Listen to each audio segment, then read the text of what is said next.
Check it out. That was number 2, Martell Jordan. This is how we do it. Duke is like 6'8". 6'8", Biggie. What is he doing? Singing. What's up?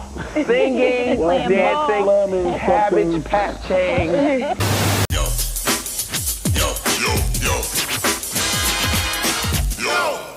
So Puffy, This is my crew than me. this is family. Artists always first, baby. Puffy, take it away. Check it out. This my man, the notorious B.I.G. What's the deal? What's going on? My man, Craig Mack. My foundation, you know what I'm saying? It's my life right here. We all need each other to live and breathe. Yo, say your name. I'm Kima. I'm Pam represent. Keisha. Yo, where y'all all about? Where y'all from? From Jersey, and our group name is Total. We signed to Bad Boy. Alright. Yo, in 94, what y'all gonna do for us? Put more flavor in your ear.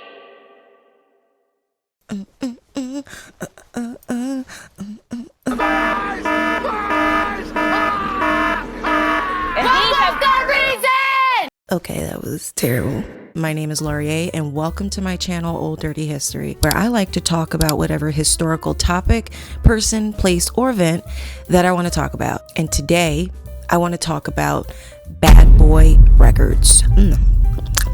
This gloss and this lip liner. If you see any little sticky bits, sorry about that. I don't know what to tell you. I suck at makeup. I grew up in Baltimore in the 1990s and the early 2000s, and many great artists came from this era in hip hop and R&B history, and a lot of these artists were under the Bad Boy label. And this was during the golden era of Bad Boy. I remember you could not escape Bad Boy music. Their artists were everywhere. The tracks and artists that came out of Bad Boy defined an entire generation, offering a soundtrack to everything from house parties to hair salons to road trips. I have so many amazing memories from my childhood, with the backdrop of it being the Bad Boy soundtrack. Actually, one of my most fondest memories is going on a school field trip to this museum in Baltimore, and it was called the Blacks and Wax Museum. Terrifying museum. It used to scare the shit out of me and my friends, but it's an amazing museum nonetheless. And as we were pulling up to the museum in the cheese bus, all I can remember is being so excited with my friends, and the bus driver was playing Hypnotized by Biggie Smalls. And that song will forever be tied to that memory in my mind. And I don't really know why these memories have stuck with me my whole life, but because of this, I think there's some level of nostalgia for me when it comes to Bad Boy music, and that might be the case for a few of you who are watching this video. So unless you've been living under a rock, the founder of Bad Boy, Sean Combs, aka Diddy, aka Puffy, Puff Daddy, aka Love most recently, I beg your pardon, and the irony of that name does not miss me. Whatever you want to call this man, he's recently been in the headlines everywhere due to being exposed for the horrific things that he's done to his artists, to just a bunch of people, and especially due to his recent incarceration on charges of racketeering as well as sex trafficking. And then in addition to the many lawsuits that have been filed against him related to SA and his disgusting business practices. And of course, there is also the baby oil, lest we forget. You can't unsee it. It's nightmare fuel.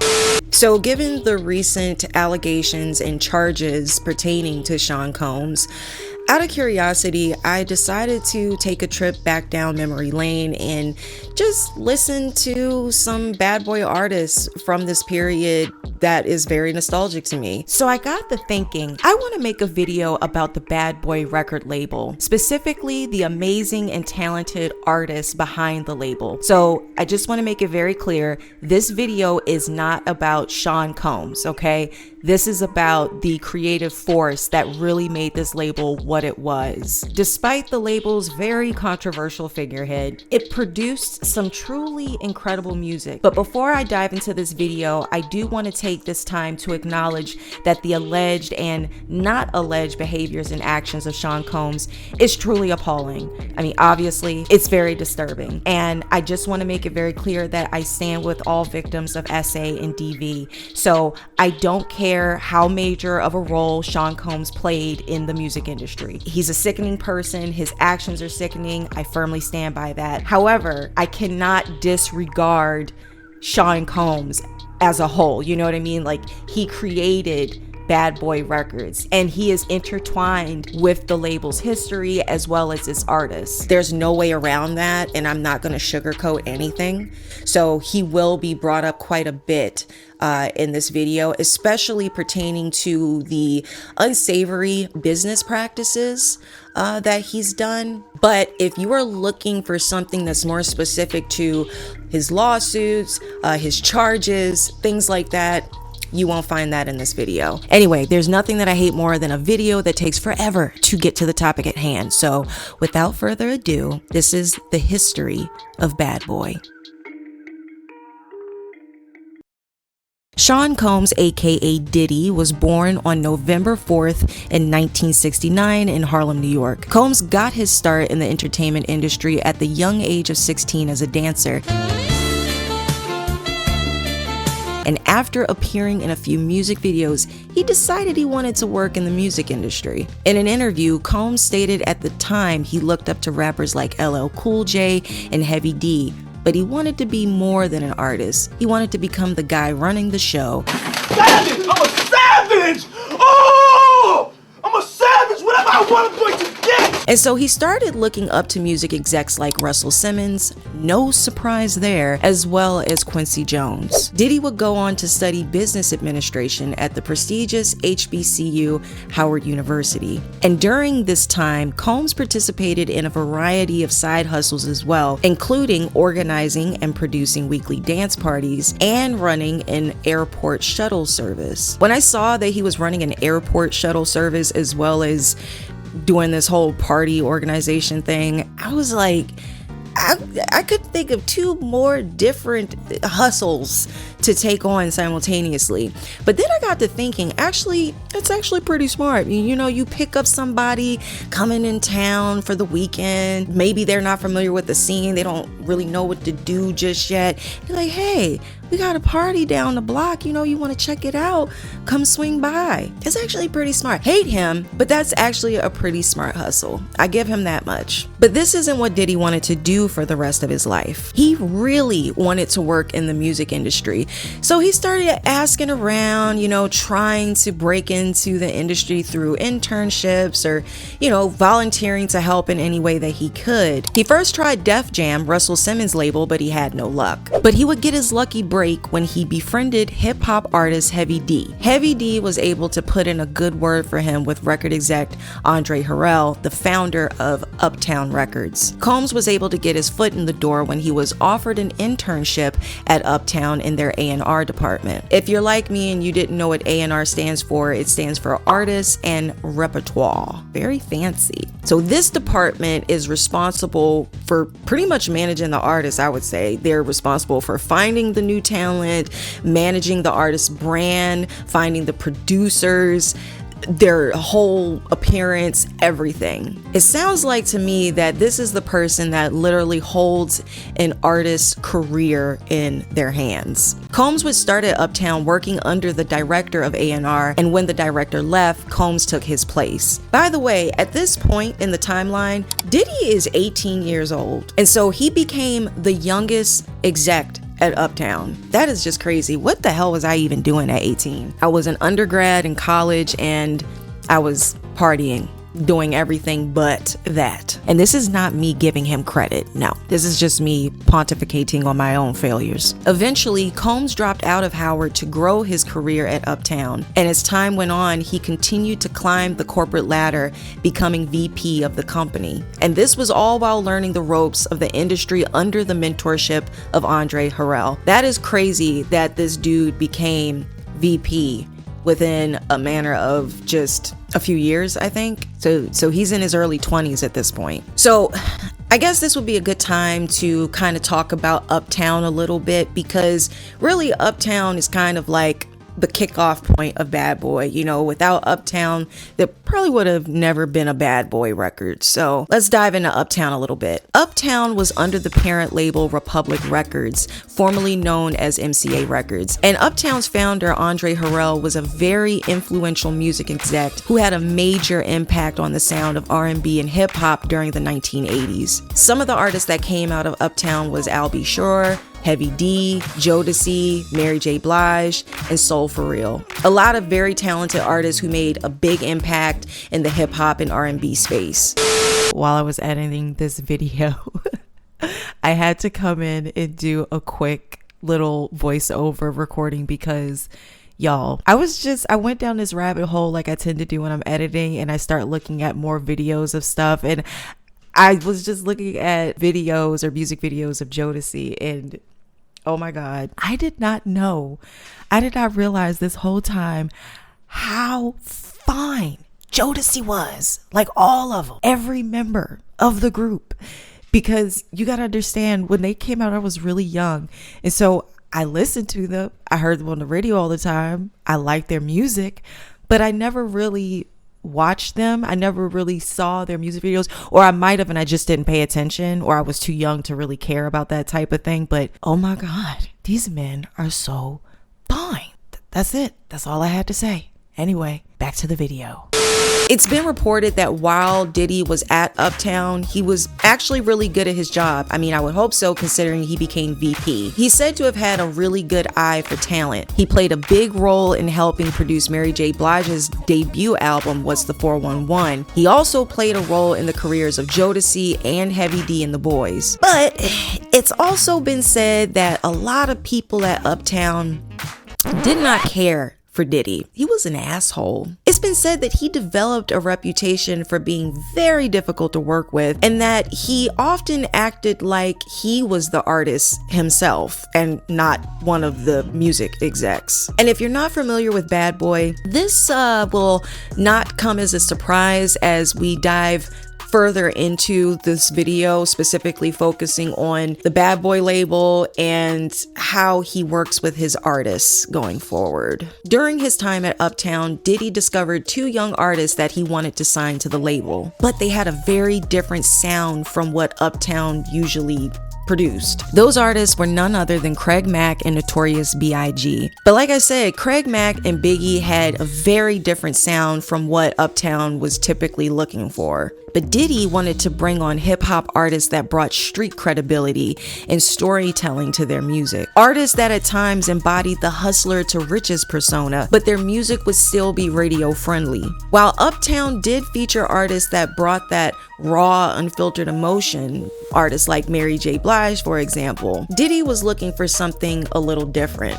And on top of that, the label's bread and butter was in the New Jack Swing and R&B sound. The New Jack Swing sound blended R&B, hip-hop, and funk with a heavy focus on swinging drum machine beats and synth-heavy production, and it dominated from the late 1980s to the early 1990s. Talk about nostalgia. Whenever I hear a song from that era, that genre, say less. Say less. So anyway, in 1992, at the age of 23, Diddy founded Bad Boy Records. And within a few months of founding Bad Boy, he was fired from Uptown. The story behind why Diddy was fired varies depending on who's telling the story. Pharrell and Diddy would bump heads whenever Diddy didn't get his way. Diddy had his own ideas of what direction the label should go in, and so Pharrell eventually fired him, but kept him on payroll.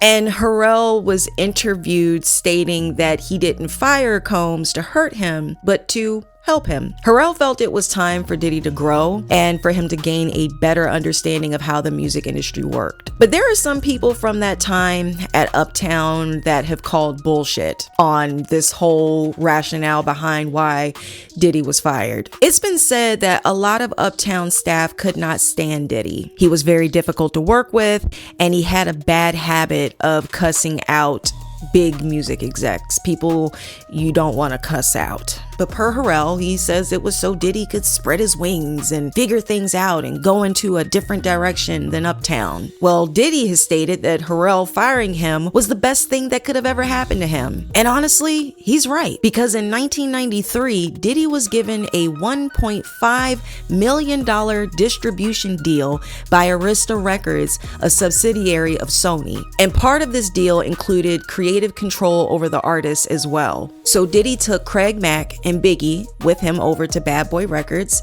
and signed them on as the first official artists of the label. This was the official start of Bad Boy. In the summer of 1994, Bad Boy released an absolute banger, Flavor in Your Ear, from Craig Mack's debut album, Project Funk the World. Craig Jameson Mack was a hip-hop artist from the Bronx, New York, and he started his career as a young teen under the moniker MCEZ. But he struggled to gain traction at this time. However, everything would change for Mack a few years later when he was presented the opportunity to freestyle for Diddy in a New York club to showcase his skills for the record execs. Shortly thereafter, Diddy offered Mack a deal with the newly created Bad Boy label, and the rest is history. Diddy could not have chosen a better song to strike the match that would ignite this label. The title of this song was aptly named, considering that the label represented a turning point in hip hop and R&B. And Flavor in Your Ear was a certified bop, okay? It reached number 9 on Billboard. It was a crossover hit in pop and rap charts, which was huge for hip hop. It became certified platinum and has sold over 1 million copies in the US alone. It was nominated by the Grammys for Best Solo Rap Performance in 1995, and then it gets better. Then a remix of the song was released featuring fellow Bad Boy artist Biggie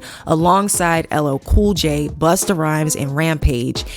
And the remix became an even bigger hit than the original. I was really young when the original Flavor in Your Ear came out, as well as the remix. But even then, I had some understanding of how big this song was, because just like I was saying previously with Bad Boy artists in general, you could not escape this song. It was everywhere. I heard it in the car when my mother was taking me to school. I heard it at my babysitter's house. I heard it in the neighborhood as somebody was just driving down the street blasting it. You heard it in barbershops, salons. It was everywhere. And of course, Diddy was all in the music video for the song. We also see Puffy up in all them videos.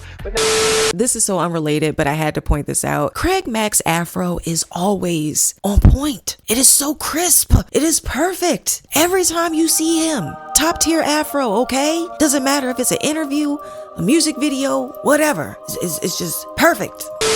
Anyway, the remix to Flavor in Your Ear peaked at number 1 on the Hot Rap Tracks chart. I said Hot Rap Tracks chart about 10 damn times, okay? That is a tongue twister if I ever seen one. Craig Mack really put Bad Boy on the map, but when Biggie, Notorious B.I.G. came into the scene, Bad Boy would reach an even higher level of success. Just a month after Flavor in Your Ear debuted in July of 1994, Biggie entered the scene with his debut track, Juicy. Christopher Wallace, better known as the Notorious B.I.G., aka Biggie Smalls, or simply Biggie or Big, was a kid from Brooklyn, New York with a natural talent for rapping and a passion for hip-hop. Life wasn't easy for Biggie and his mother, who was a single parent, and although his mother worked hard to provide for them, they still faced financial hardships, and it was these hardships that would be the fuel for his music and the storytelling approach he would use. By the time he was 12, Biggie had turned to hustling on the streets to help make ends meet, and he eventually dropped out of high school. He looked up to the likes of Run DMC, Rakim, and NWA, and he would rap on street corners and in local spots around Brooklyn. That's just me, the B.I.G. Competition river ever since 13. Used to steal clothes, I was considered a thief until I started hustling on Fulton Street. Making loot, knocking loose on the regular. Pass the microphone, I'm the perfect competitor. Jewels and all that, the clothes is all that. Come set the tummy, that's where you took your fall at. B.I.G. got my brother. And after recording a demo that made its way to Diddy, he'd be signed on to the Bad Boy label. So chances are, if you're watching this video, you have some level of understanding of the magnitude of Biggie's impact on the culture, on music, on hip hop, just on life, okay? When Juicy hit the airwaves, it was nothing short of epic. To this day, I still remember the first time I heard Juicy. Juicy is an inspirational anthem, and you can't tell me otherwise. When those first few bars hit, it was all a dream. I used to read Word Up magazine. Say less. Say less. I used to read Word Up magazine. I wasn't imagining and hoping to be a rapper, but goddamn, I was hoping to have some money. it just hits different no matter where you come from, your background, whatever. I mean, unless you're already, super wealthy and living a dream, but from a socioeconomic standpoint, I feel like all us brokies can relate to this. And on top of that, the song samples one of the best R&B records ever, Juicy Fruit by Mtume, a song that I recognized as a kid that my mother would play, but I didn't know who the hell they were until a week ago.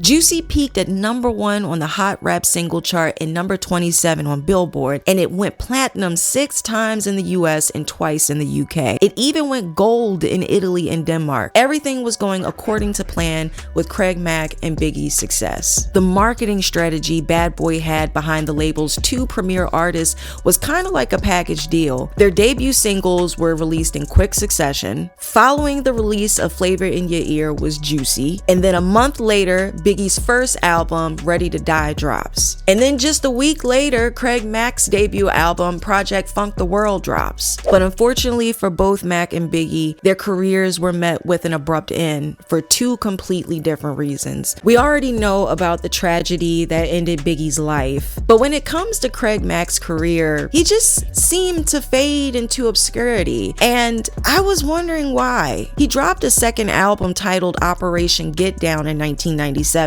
which was not under the Bad Boy label, by the way. And after that, he just disappeared. That second album definitely did not reach the level of success that the first album reached. So what happened with Craig Mack? So from my research, it sounds like apparently Diddy no longer wanted to support Craig Mack. So during my research, I came across this interesting interview where Biggie, Craig Mack, and Diddy are being interviewed on Yo MTV Raps. And at some point, Diddy makes this statement that they are in the process of working on a second album with Craig Mack that will be released in this upcoming January. What is comical is when you pan over, you look at Craig Mack's face, he looks befuddled, bewildered, completely confused. Sir, what second album? There was no second album. They were not working on a second album under Bad Boy. Like, there was none.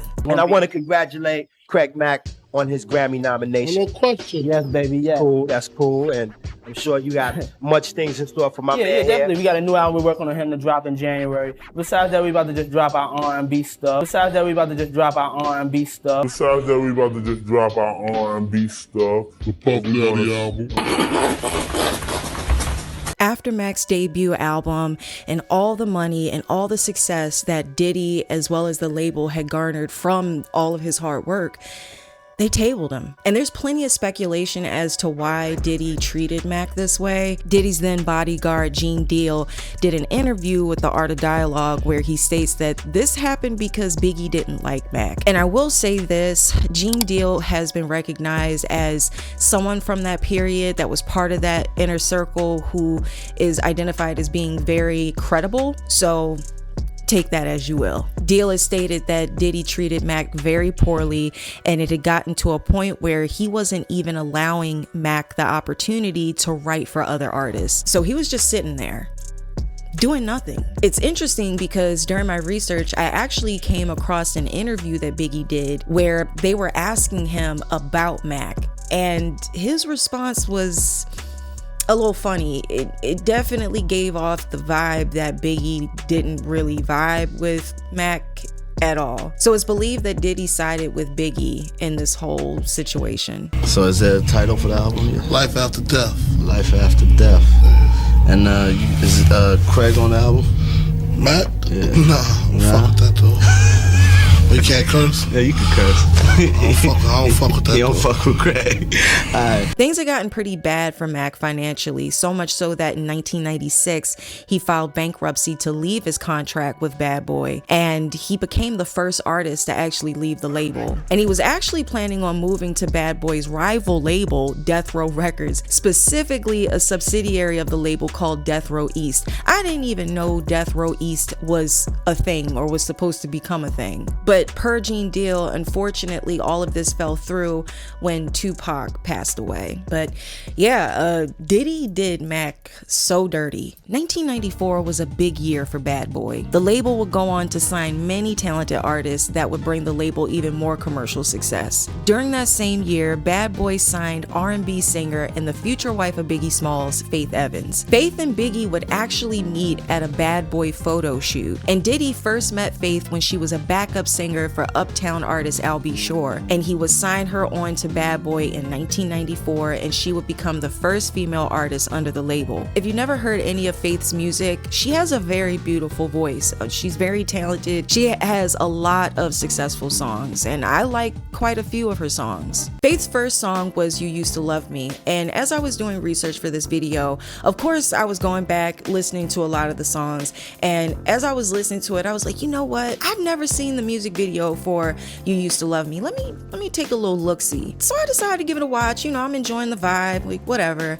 And then all of a sudden I see Faith standing there on this like podium or whatever. They love podium, or not podium, on this platform.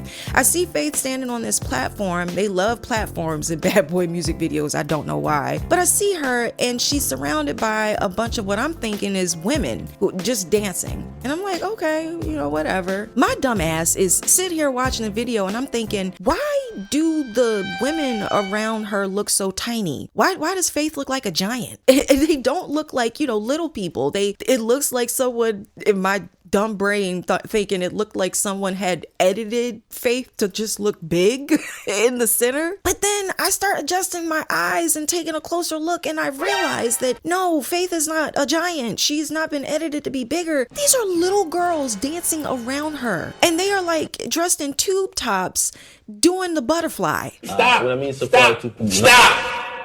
No! What the? The shit is super disturbing. Like, how did this even make it to the final cut? How was Faith able to keep it together and sing? And this is not a different time period type of ish. No, it would have been just as disturbing for me then had I, you know, been like not a child, but in my brain as an adult, this would have been just as disturbing to me then as it is now. There were so many signs sprinkled everywhere in music videos and songs and his relationships.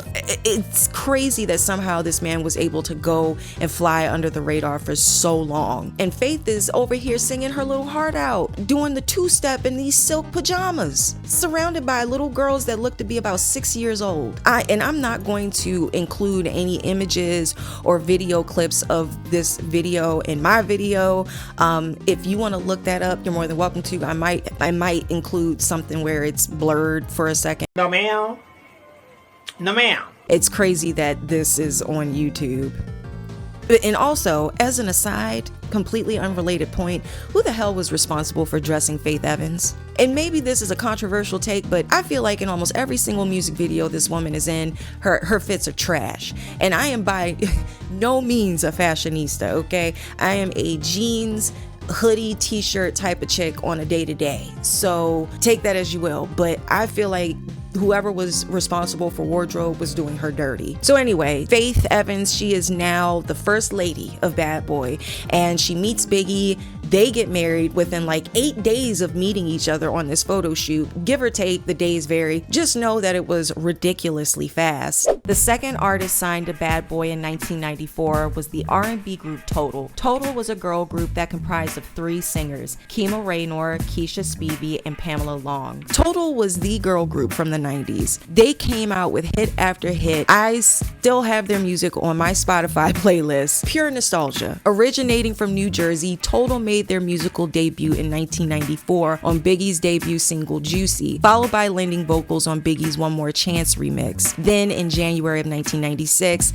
Total's self-entitled album debuted. Their first breakout hit from the album was Can't You See, which was an absolute banger, and they were also featured on Def Jam artist LL Cool J's track Loungin' Who Do You Love from his Mr. Smith album. Also another amazing song. I love Who Do You Love? Who do you love?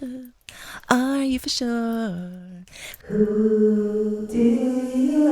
When I went back and I watched these music videos as part of the research for this video, I realized that I was looking at them from a completely different perspective. You know, now I'm an adult, and it provides a whole different lens in which to look at these things through. And that, coupled with the knowledge of what Diddy is all about, of course, and also just how he treated his artists so poorly, which we will get into in more detail in probably part 2 or 3. This is going to be a 3-part little mini series, by the way. When I was watching the music video for Can't You See, I honestly could not help but chuckle. Diddy's level of involvement in this video is just a prime example of his narcissism and how frequently he was involved in the artist's brand and just everything, and how he constantly places himself on top of them. It's very bizarre. Like, if you watch this video, they are at a place at a water fountain, and you've got Biggie, you got Total, and then Diddy is like standing on the top of the fountain just dancing and going, yeah, yeah.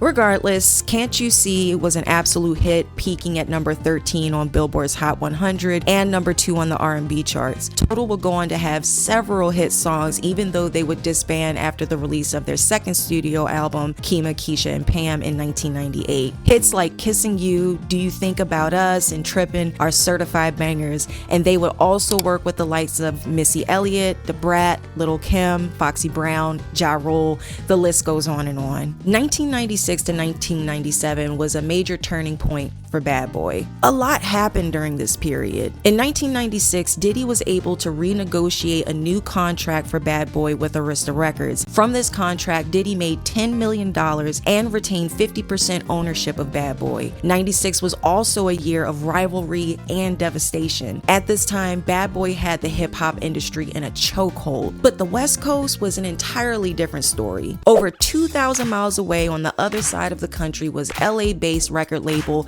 Death Row Records. Death Row was revolutionizing the music industry, bringing gangsta rap to the masses with artists like Dr. Dre, Snoop Dogg, and Tupac Shakur. Although Bad Boy and Death Row existed at their height at the same time, producing some of the most influential artists of our time, their sounds could not be more different. Death Row was known for its signature G-Funk style, the G standing for gangsta. G-Funk is a production style commonly used in gangsta rap that was pioneered by Dr. Dre. The G-Funk sound is notable for its sampling of funk music from the 1970s with groups like Parliament. The sound made its debut on Dr. Dre's album The Chronic. However, some argue that Dr. Dre didn't pioneer G-Funk, but a man named Gregory Big Hutch Hutchinson did. And Hutchinson was a rapper who was part of a group signed to Eazy-E's Ruthless Records called Above the Law. In contrast to Death Row, Bad Boy couldn't be more different in sound. While the Bad Boy sound is known for its sampling, it's also known for catchy beats and melodies and storytelling style lyrics with more of an R&B vibe that targeted mainstream audiences. They often sampled classic soul, funk, rock, and disco tracks.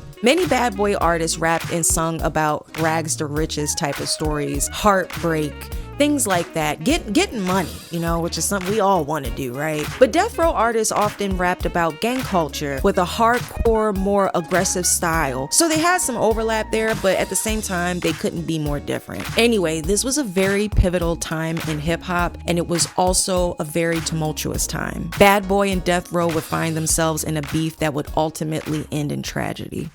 And this is where we end part 1 of this little mini series. To think initially I thought this would be one video. I mean, who was I kidding? I haven't done a little series since I started my channel. And again, I estimate that this will be a 3-part series, so please stay tuned for the next video. I hope you guys check back in. And also, a lot has gone on since I last uploaded, so for anybody who watches my channel, I'm sorry that it took me so long to upload, but trust, we are back on our regular schedule programming, and it won't be months for part 2 to come out. Anyway, guys, thank you so much for watching, and I will see you in the next one. Damn, I thought it would be so cool to put my glasses down, but they're stuck. Perfect.